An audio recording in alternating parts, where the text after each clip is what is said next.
So welcome to Credo, everyone. Good morning. Credo is our monthly series in which a presenter shares their spiritual journey and talks about what they give their hearts to.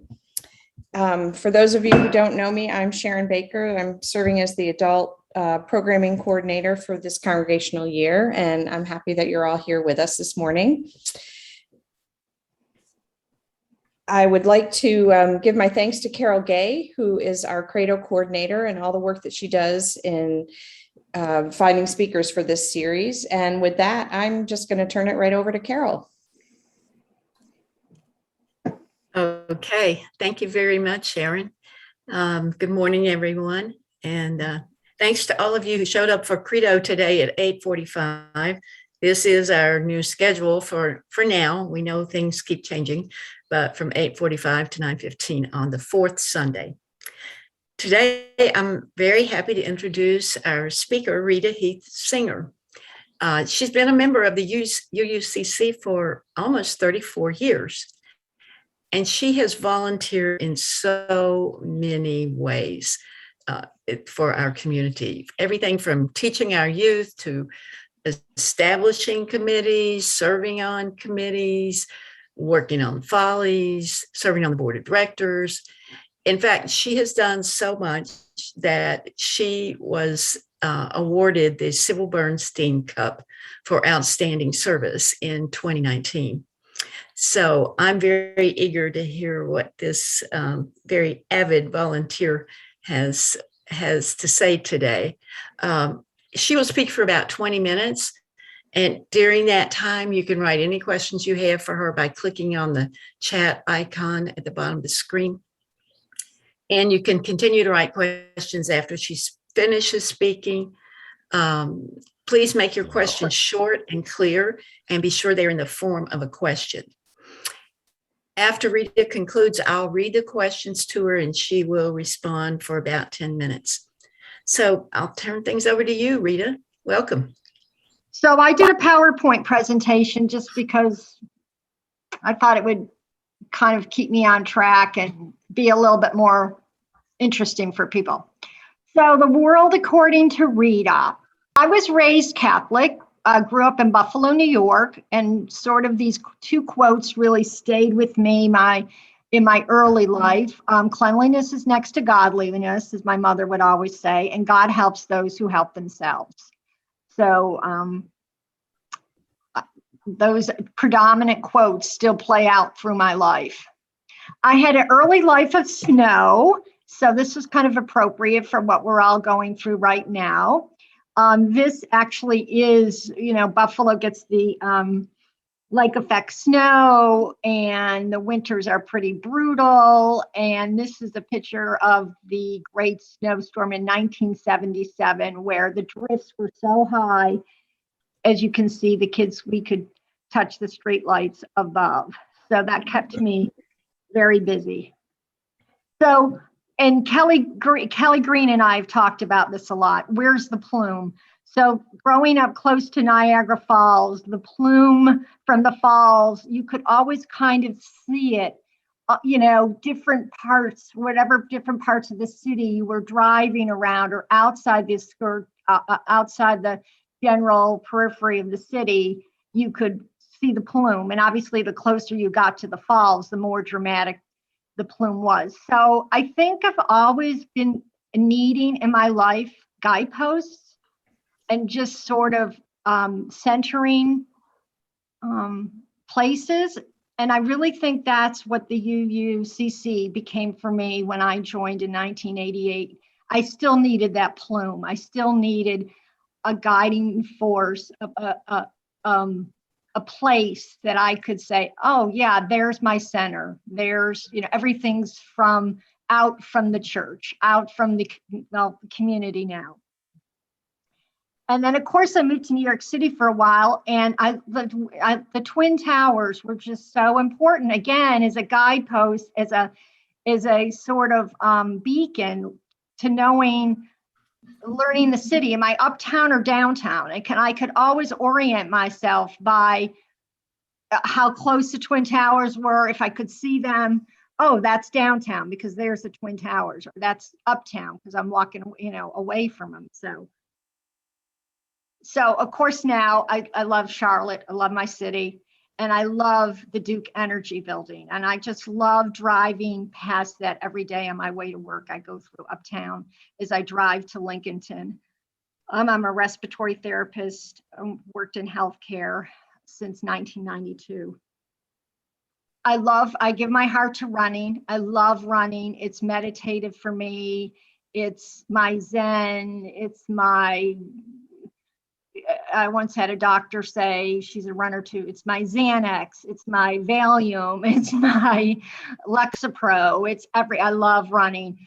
And I love to run in different, if I, go places, visit, or on vacation, I'll bring my, my running shoes and my running attire. And I love, this is of course the Jacqueline Kennedy Onassis Reservoir in New York City. And I just love running. Running is something I just can't imagine never running again. So my favorite quotes that have still kind of guided me through my life is, I sort of think that life is a series of projects. I think we get so bogged down about, oh, I've got to do this or I got to do that. I just think it's a series of projects. That's kind of what how I kind of look at life in general. I've also have this, you have a hole in your leg, you're a survivor. I had melanoma in 1994, and I had a wide excision skin graft. Yeah, And somebody's not muted. I'm getting feedback. So I never considered myself a cancer survivor. I just thought I was pretty darn lucky because I caught it early.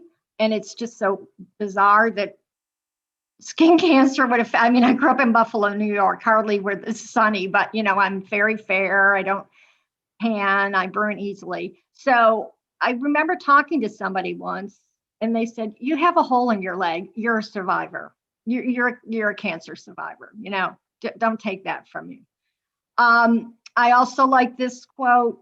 I have one daughter, Samantha, and she, somebody asked her once, oh, do you have any brothers or sisters? And she said, no, and I'm an only child and it's a good life. I just think it's just our perspective on things. The older I get, a little bit more wiser I get, I think it isn't what we accomplish in life that matters, it's what we overcome. And this quote became very important to me when my sister had a stroke and nearly died, and she recovered. And I just think that's, to me, so important. Of course, us being UUs, the arc of the moral universe is long, but it bends towards justice. I have to say, giving my heart to justice matters is something I wish I had more time for right now. I don't, but I'd like to do that more eventually. But I do try to keep myself well-read and up on things. And of course, Jay said this years ago, and he's like, I don't even remember saying that. But this really changed my perspective on how I approach people, how I engage with people, how I look at people. Behind every beating heart, there's aching sorrow and monumental joy. We all have a story to tell. We all want to tell that story. And we just have to, as the chaplain at my hospital says, Rita, we have to meet people where they are, not where we want them to be. So that's really been important to me. Not so much. Now I updated this, but this is my old PowerPoint. I kind of use this at work too. Not so much. I'm not so much a Christmas person, flip flops, long and dirty fingernails on men and dogs. Anyway, sorry. Anyway, my guilty pleasures. I love the New York Times. I like to hike, as you all know. I've led the hiking group for years. And I think I definitely give my heart to hiking. And I think that to me is the where religion and spirituality and camaraderie and fellowship, I just think being outdoors is so important. Of course, I love Judge Judy. I like Blue Moon beer or white and red wine, playing bridge and naps. I don't get too much to nap anymore. So I really would love to give my heart once I retire to hiking the AT Trail. And I already have my trail name picked out, Rita. I want to volunteer at the Red Cross to do disaster relief. I love pirate history and history of our founding fathers. So why for me, when Carol asked me to do this, it really is so important. I haven't figured everything out. I haven't even figured half the things out in the world. I just think that I think I give my heart to our community, to the UUCC. I've been a member since 1988. I can't imagine being a member anywhere else. I meet people, or I've seen people that are like, well, I don't know, I just don't go anymore. I'm like, how? It's for me, it's life sustaining. It's vital. It's just so vital to me. Do I get aggravated with things? Sure, we all do. But it's the guiding post. It's the Plume. It's the Twin Towers. It's the focal point for my life to help me figure out the gray. It's to help me, and I guess what I give my life and heart to right now is becoming the best person I can be with the time I have left. That's kind of where I put everything. And I love this quote by the Dalai Lama. My religion is very simple. My religion is kindness. And I think if we could have a revolution, a kindness revolution, I think that would be awesome. And these parting words I have are, there are only two ways to live your life. One is as though nothing is a miracle, and the other is though everything is a miracle. And to me, that sums it up. I just love this community. I've gotten so much support from this community. My husband was a member as well. As you know, or maybe you don't know, he died in 2016. He was passionate about this community. You all have sustained me. You have comforted me. You've made me laugh. You've made me cry. You've helped me to develop into a better person. And that's truly what I give my heart to. And the UUCC, the building, the actual building, is probably, I was thinking about the other day, probably like been in my life longer than even now my childhood home. You know, it's just, I know it's just there. It's my guidepost. And with that, I am finished. Thanks for letting me do the PowerPoint. I know it's looking a little wiggy about it. Okay, Rita, thank you so much. All right, I've already seen some questions showing up, so we're going to turn to that and see if we can get some good answers. Let's see. I think I'm like, okay. One person just said, good morning, all. Thanks for doing this, Rita. Another person wants to know, do you train for races when you run? Yeah, you know, I have done 3 half marathons, which is 13.1 miles, and I've done 1 full marathon, 26.2. But I don't see myself doing another full again. So I might do another half. And I, of course, love 5Ks. Those are, 3.1. It's great. Okay. But I only compete against myself. I don't try to compete against others. It's all about self-competition. Okay, stay a little closer to the mic. We couldn't hear all of that. Sorry, I'm so sorry. Oh, that's better. That's better. Oh, okay. This one is not a question, but I have to read it to you. And I imagine you can probably guess who wrote it. It says, Rita, you are a Plume wonderful person. Any guesses? I guess that's Kelly. No? It's Lloyd Dillon. Oh, Lloyd. Thank you, Lloyd. I miss seeing you. One of our resident humorists. Yes. Another person has a question, but this might be difficult to answer.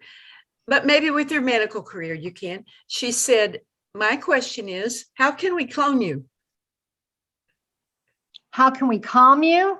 Clone, Clone C-L-O-N-E. me. Oh, clone me. I don't know. I don't think we need to, Ritas. I don't think we need that. But thank you. Okay, here's a little more serious question. What has been the most spiritually rewarding of your volunteer activities?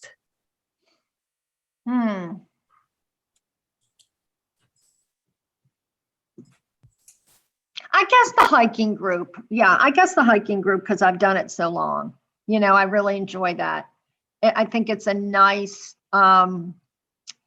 there's no real expectations other than to be outside, have a good time. The dynamic is different every time we go out. So I would say the hiking group and probably what I've done the longest. Okay.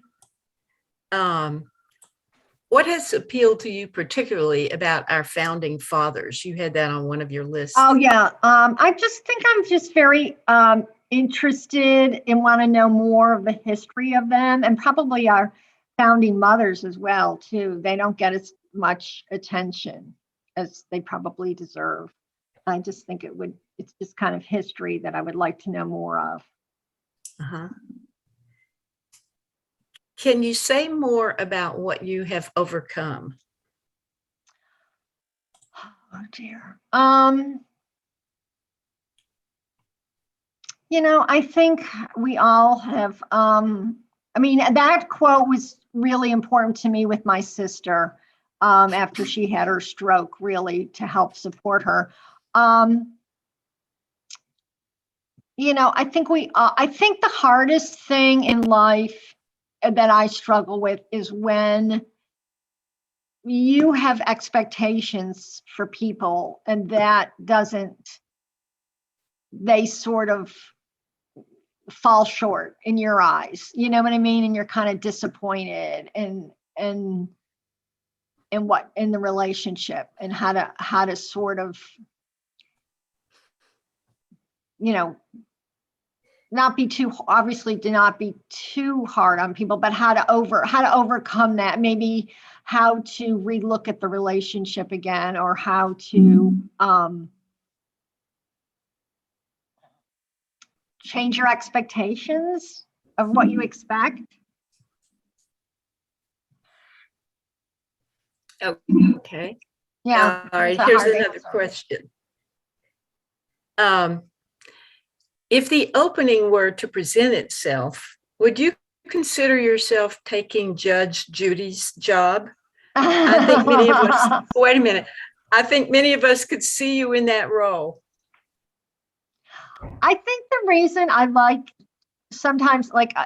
the reason I like Judge Judy is like she just cuts to the chase. You know what I mean? She just like cuts right to the chase. And I sort of like that sometimes after a long day of work or just being out and about. It's just kind of nice to just, I don't know. She's definitive.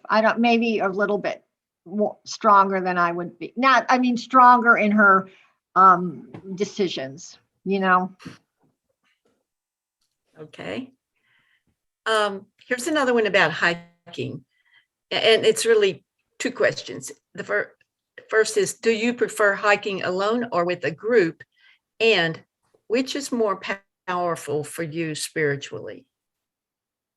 I'm sort of a cautious person. I'm very cautious.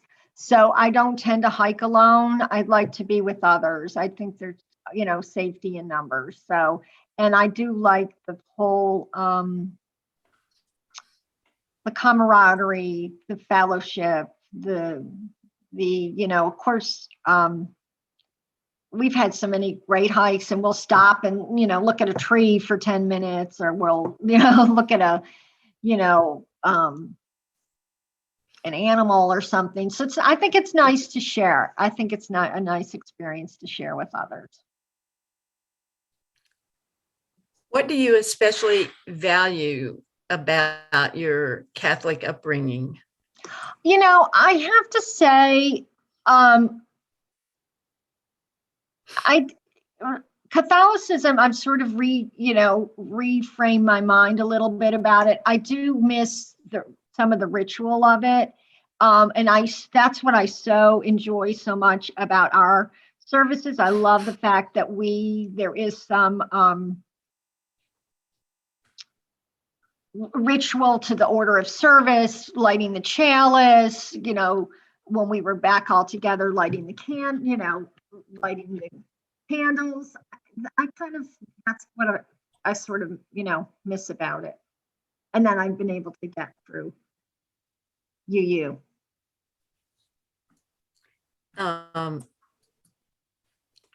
Let's see. Here's another one that wants to know what you like about Judge Judy, but you sort of answered that. And then this person wants to know, have you discovered the British version of Judge Rinder? No. R-I-N-D-E-R? No. Okay. No. Talk to Chris Clark about that one. Okay.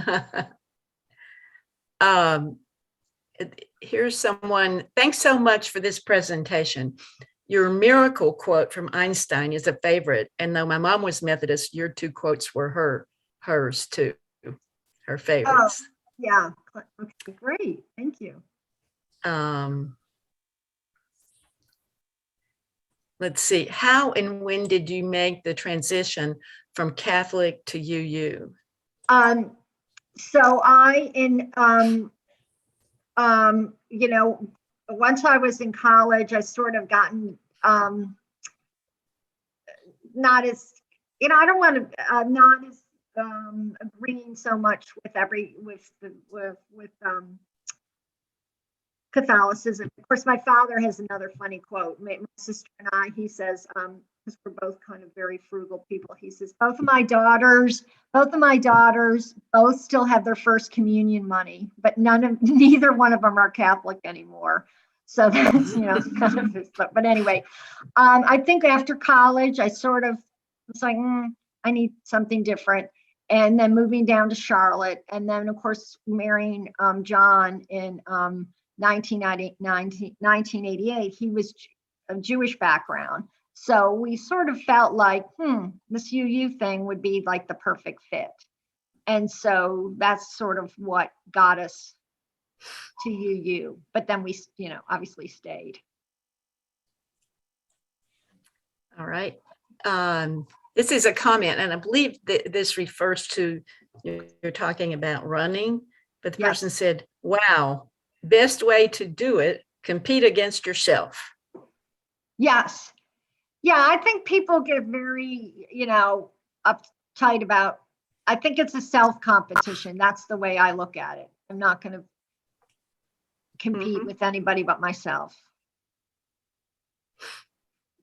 This person says, and I think I can answer this one for her. It says, that was so great. Can you share the PowerPoint? There are several bullets I would love to copy. Oh, okay. I believe when we put this up on our church website, your Credo presentation, I would understand, if you can help me, Sharon, that your PowerPoints would show up on that video version when we put it up on the website. Does that sound right, Sharon? I see Sharon's nodding yes. So yes, you can get access to her PowerPoints. I don't know how long we take to get it up on the website. I don't know if you know that yet, Sharon, or not, but can you answer? Well, Belinda does that, and it's usually within a couple days, I believe. So probably early next week. Oh, okay. Great. Okay, I don't see any more questions, and where time is just about up. Let me just check. I believe I've believe we've done all of them. And Rita, thank you so much. Oh. This was very stimulating and thought-provoking. And I feel Yes. really Great. grateful really glad that we were able to have you here as a Credo presenter. And thank you both. I know I was a little wiggy about I just, wanted everything to go well. So I You did. appreciate all your help. It did. Great Thank job. you. Mhm. Okay. Thank you, All right. Rita. I hope to see you all Okay. soon and in person. And Yes. we'll see everybody, we hope, on the fourth Sunday in February for our next Credo presentation at 8:45. Great. Thank you, All right. Carol. Bye-bye. Bye, everybody. Thanks so much. Bye. Thank you, Rita. Thanks Thank so you. much. Bye. Great job.